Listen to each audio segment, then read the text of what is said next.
Legendary stage and screen actor Don Mlangeni Nawa passed away this week at the age of 65. Nawa, who has been in the industry for decades, is fondly remembered for a range of roles he's played through the years, from characters such as Lekasha on Scoot is Nice to Brazeb Matabane in Istingo, to Mlangeni has featured on numerous projects and won a number of accolades for his works. As we continue to get tributes, we speak now to actor and filmmaker Kagiso Modupe.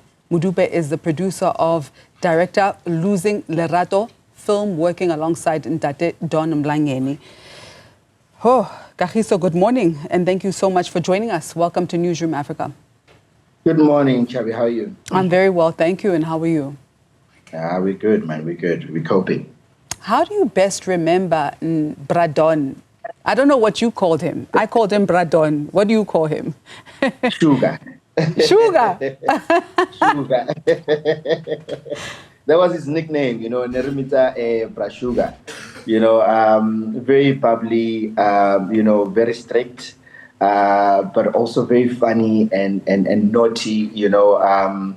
Being with him on set was always just fun, and you'd never feel like you're at work. You know, you always just feel like you are there to play and enjoy yourself and put out the best, you know. And you actually gave him his debut film role in Losing Lerato. Tell us about how that came about. Bradon, I met him when we were still at Sisani Studios. You know, I was shooting Scandal and he was doing, you know, Isidingo. And we just clicked because we are both boys from Go Ekurhuleni. He's from Vosloorus, I'm from Gotema. And he decided that he was just going to adopt me as his industry son. And, you know, we just clicked. And so whenever you are working, you always think of people who are going to be there for you and make sure that, you know, your dream comes true. And he was one of them. And so we went to, you know, to shoot Ingoma with him as well. And then we went to shoot Pound for Pound, which was a series. And yeah, it's just always lovely having him on set. How would you describe him as a person? He's a special design, you know. He's such an amazing person. And like one word to describe him is Botu. You know, he had so much humility.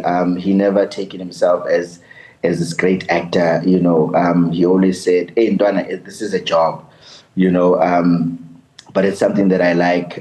You know, and he really loved his family, and those are some of the things that we got to learn from him, watching him, and how he always, you know, carried his family wherever he went, you know, and there's so much that we've learned from him outside of the industry, you know. Never take yourself seriously sometimes. Bradon, the jokes, you know, it was just always funny. Yeah. What is one memory that you can share with us, an anecdote perhaps, that you'd like to share with South Africans who are watching right now?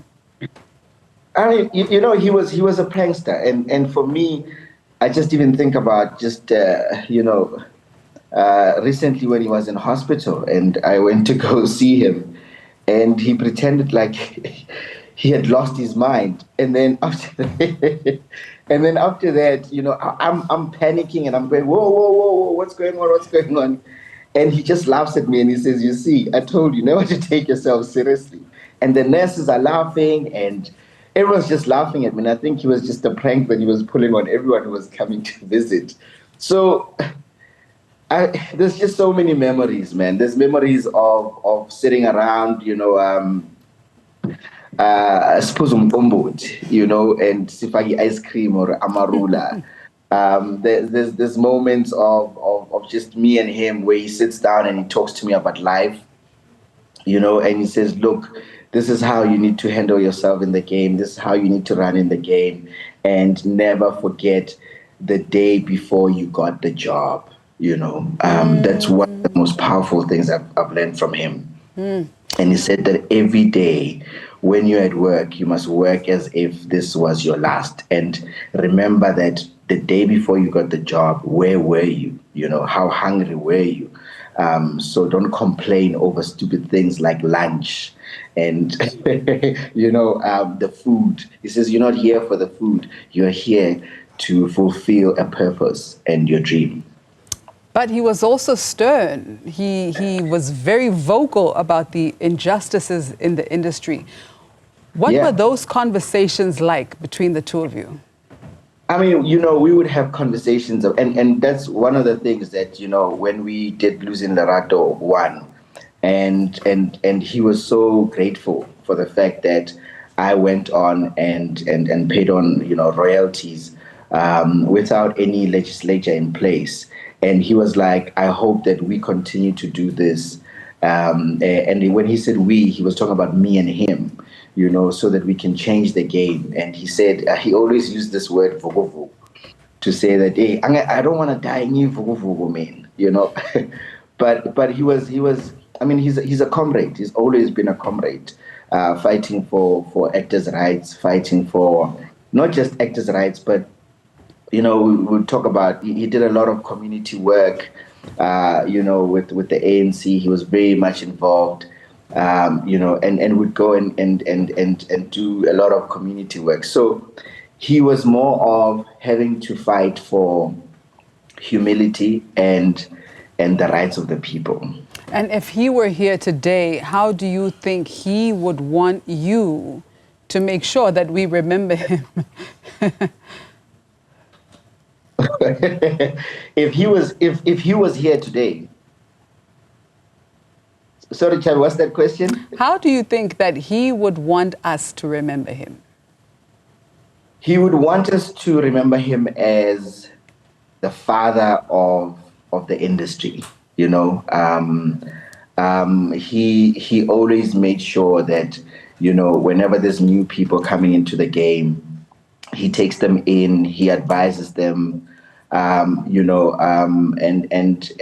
whether you take that advice or not, he's not that person who'd be upset that you didn't, but he's always been just a father figure to everyone, and a man with an open heart, a man who took in everybody. I remember,